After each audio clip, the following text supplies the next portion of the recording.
If you're in Canada, or if you're in Poland, or if you're in Germany, or if you're in Peru, you can buy that water and it all tastes the same. Have you noticed?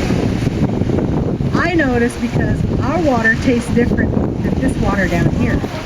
Our water tastes different than the Sacramento area water.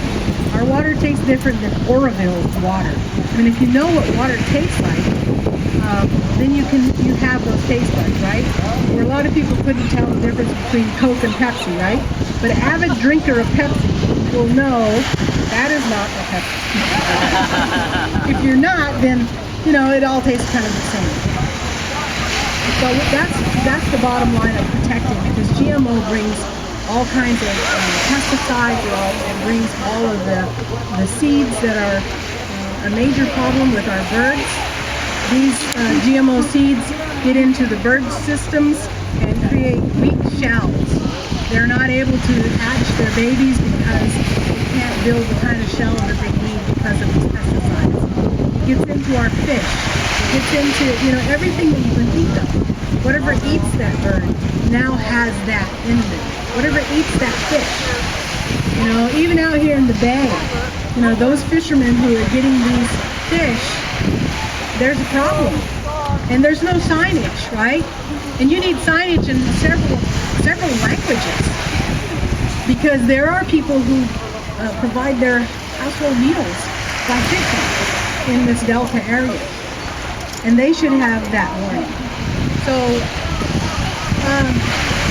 as chief of the Wintu tribe and an advocate for healthy living and good water around the world, and a speaker for my mountain, the mountains that are with us, we stand for the Mauna Kea against the TMT because it's a water source.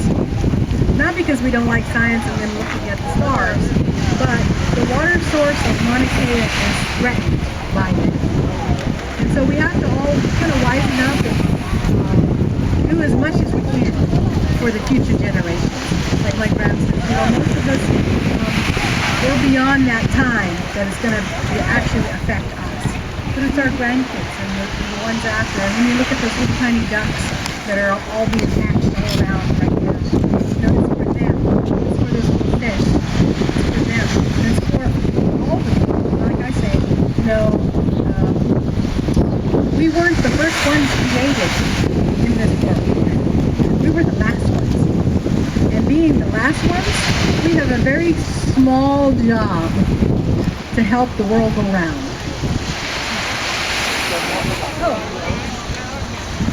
Okay, thank you.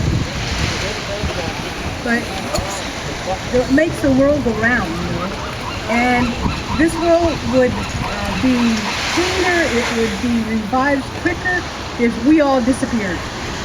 Like my grandson, one day the Mother Earth will shake us off and replenish everything. Wherever you're from and whatever things are in your life, offer those blessings from the mountains to take care of you and to help you remain strong and help you remain healthy and keep speaking up for the good things. Whatever that means, the good things in life, the good things that we can share together, the good things that are coming. That's what the good things are coming. That's why we continue. So thank you so much.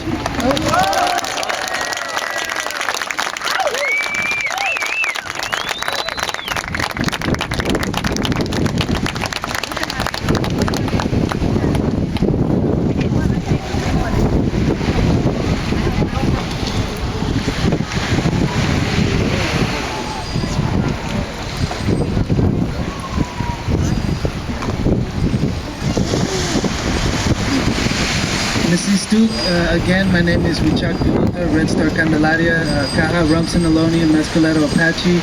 I'm Rumson Aloni from the Monterey Bay, Carmel area, as well as Mescaleto Apache from New Mexico.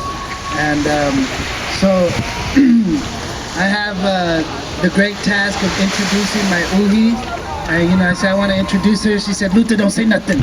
Sometimes I like to say embarrassing and funny things, but Karina Gold now I've known for just about 6 years, and we met during an occupation in Vallejo at a village site named Segorte, and it was there that we occupied the ancient village site for 109 days. And Karina is the head of an organization called Indian People Organizing for Change in the East Bay. We were assisting our uncle, Wounded Knee Ocampo, who's the director at the time of Spirit, Sacred Sites Protection and Rights of Indigenous Tribes. And so, and some of the other women that are here were with us there. The acting director of Sacred Sites Protection and Rights of Indigenous Tribes, Kim Ocampo, was there with us at this occupation. So I was able to meet Karina there, and you know, in our way, traditionally, we're taught that we give our lachiamps, the women, the life givers, our leadership role in our villages to lead us and guide our people. And there's been a shift, and more recently that shift has returned back to being able to give the leadership position, being able to assist our women in being the leaders that they were meant to be. And so through Segorte, through being able to connect with my auntie, I made a choice in my life, because of all the things that she stands for, because of all the things that she leads us in, it's been my personal choice to follow her in whatever it is that she asks of me, whatever it is that she needs. If she needs me to stand in her place, if she needs me to sing a song, if she needs me to go over there and tell that guy, hey, what's going on? That's what I do. And so much could be said about this amazing woman. I like to make fun of her. I call her the grandmother of Huchin, which is the village of Oakland over there. You know, but you can find her almost anywhere in her territory, which is Chenro territory in the East Bay, helping to remind people of our ancestral history, helping to ensure that our ancestors that are being removed or developed are being taken care of. She's always in the community ensuring that our families are getting the best care for our house, getting the best attention for our issues as Indigenous people here in the Bay Area. So it is my honor to introduce to you this afternoon my uhi, my spiritual auntie, and somebody I look up to as a mentor, Karina Gold.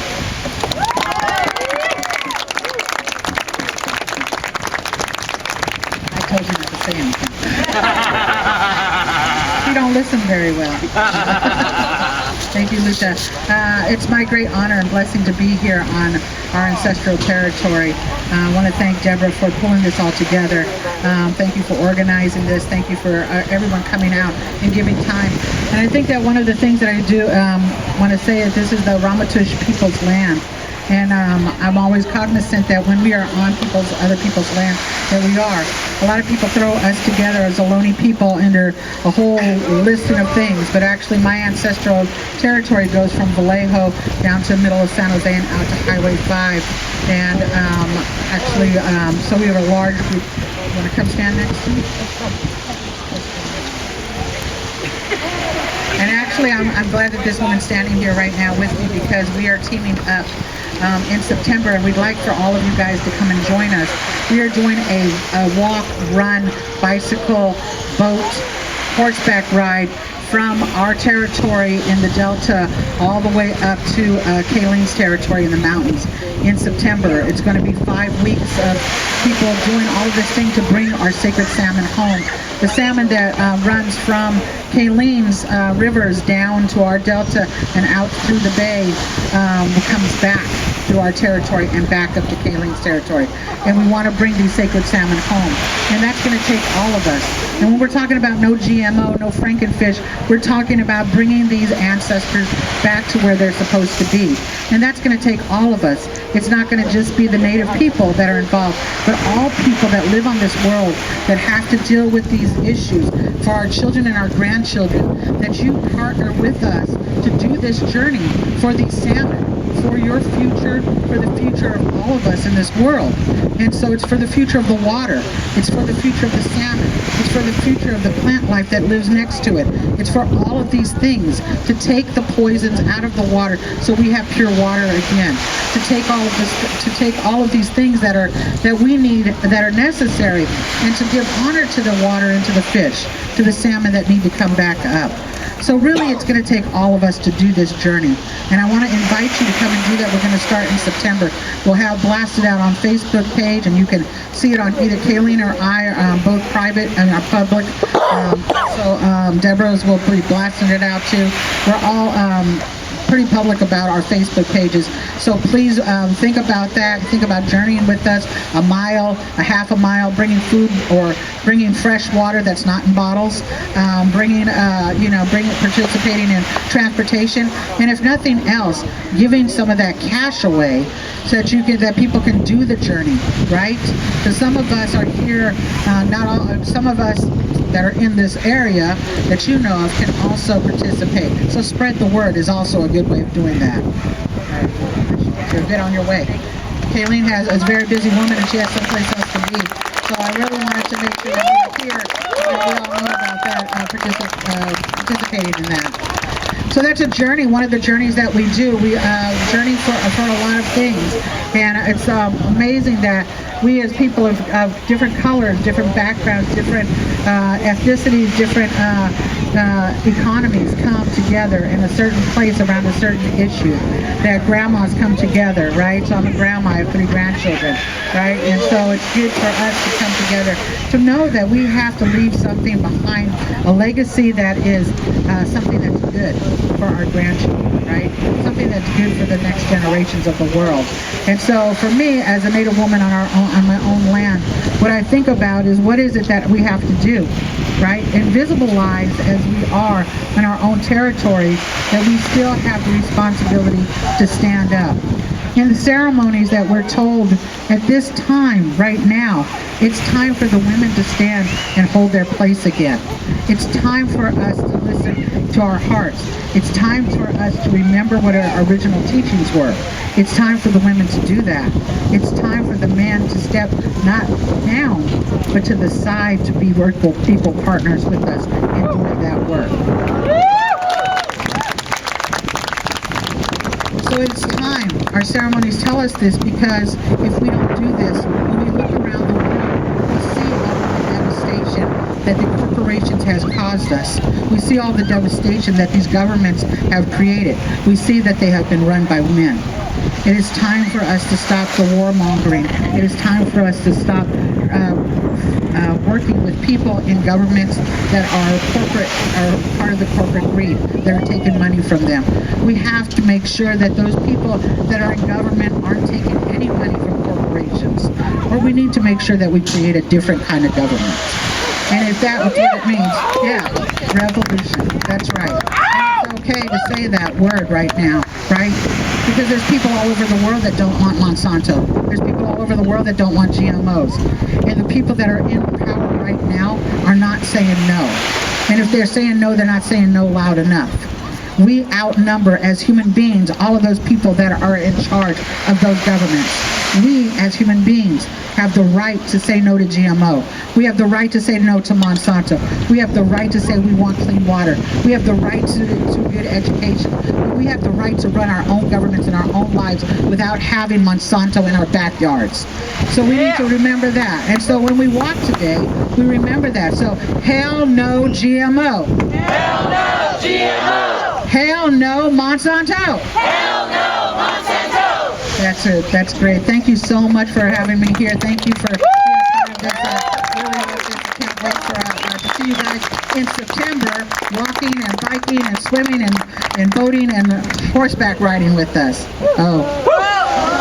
Thank you, Karina. Thank you, everyone, for coming and speaking. We're going to have an open mic. We're going to have the grannies now going to sing for us, and we have some songs we can sing along. That's right. And if you don't have a lyric page, find somebody who does. I didn't bring enough. Okay. Some of them are call and response, so you'll get it.